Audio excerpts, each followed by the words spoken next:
499। হ্যাঁ 499।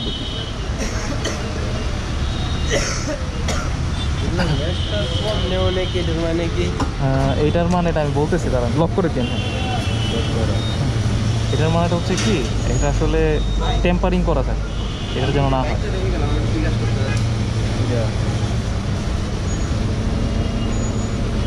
যাতে টেম্পারিং না হয় সেই জন্য। বুঝছি স্যার। 3.88।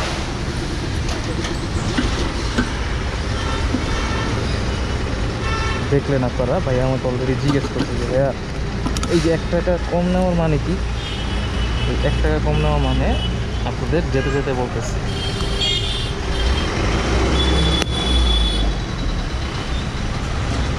3.88।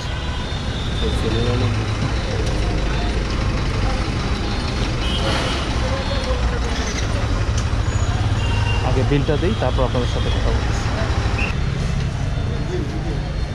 এখন হচ্ছে আমি বিলটা দিয়ে দিব এখানে 3.88, 499 টাকা কার্ড পেমেন্ট করে দিব।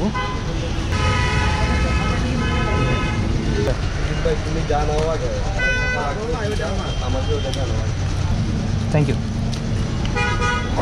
বিল দেওয়া শেষ। কত দিয়েছি? 499। গেট পাসটাও রাখতেছি সাথে, তারপর আপনাদের সাথে আলোচনাটা শুরু করব।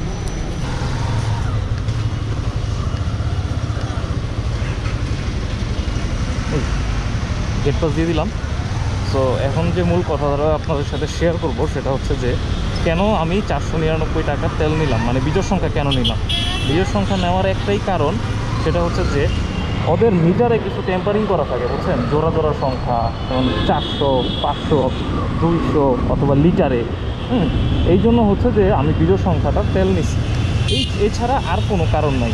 এইটা ছাড়া আর কোনো কারণ নাই। আরেকটা জিনিস যেটা বললাম যে আমি লক করে দিয়েন ভাইয়া, হ্যাঁ ওই লক করার কারণেই হচ্ছে যে ওনাদের এখানেও একটা কাজ সাজি থাকে, যেটা হচ্ছে যে আপনার বারবার প্রেস করলে তখন হচ্ছে যে ওইখানে একটা মাইনাস প্লাসের একটা অপশন চলে আসে, যেটার কারণে হচ্ছে যে আপনার মিটারে ঠিকই শো করতেছে যে তেল উঠতেছে, তেল যাইতেছে, কিন্তু ওইখানে ওই দুই জায়গাটার মধ্যে গ্যাপ হয়ে যাইতেছে, বুঝছেন, এই হচ্ছে ব্যাপার। সো এই জন্যই হচ্ছে আপনাদের ভিডিওটা অন করা এবং ভিডিওর সাথে আপনাদের সামনে কথা বলা, যে আপনারা কীভাবে তেলটা নেবেন। সবসময় আপনারা চেষ্টা করবেন যে যখন আপনারা তেল নেবেন সবসময় চেষ্টা করবেন যে একটু বিজোড় সংখ্যা তেল নেওয়ার জন্য, 399, 499 এরকম আর কি, এরকম টাইপের মাইনাস ফিগার 401, 501 এরকম টাইপের একটা অ্যামাউন্ট নেওয়ার চেষ্টা করবেন। তাইলে যেটা হচ্ছে যে ওরা আর এখানে 2 নাম্বারই করতে পারবে না। যত ভালো ফুয়েল পাম্পই হোক না কেন, দেখা গেছে কারসাজি করতেই পারে, স্বাভাবিক। সো আমি এখন যেটা নিলাম, ইয়ামাহার যে ফ্ল্যাগশিপ সেন্টারটা আছে ওইটার উল্টা পাশে ঠিক যেই ফুয়েল সেন্টারটা, নামটা আমার মনে নাই, আমি ভিডিওতে দেখাইতে আপনাদের ভুলে গেছি। তবে হচ্ছে যে এখানে আসলে আপনারা ঠিক দেখবেন যেটা ইয়ামাহা শোরুমের ঠিক অপোজিটেই ওই ফুয়েল পাম্পটা আছে, ঠিক আছে। ওখান থেকে হচ্ছে আপনারা ফুয়েল নেওয়ার চেষ্টা করবেন, তাহলে হচ্ছে যে একটু ভালো মানের ফুয়েলটা পাবেন। আর বাংলাদেশে ফুয়েলের যা অবস্থা, মানে না বললেই না। তো আজকের ভিডিওটা এই পর্যন্ত। সবাই ভালো থাকবেন, সুস্থ থাকবেন, আমার জন্য দোয়া করবেন। সেই পর্যন্ত আল্লাহ হাফেজ। আবার কোনো দিন কোথাও দেখা হয়ে যাবে নতুন আরেকটা ভিডিও নিয়ে। Good bye.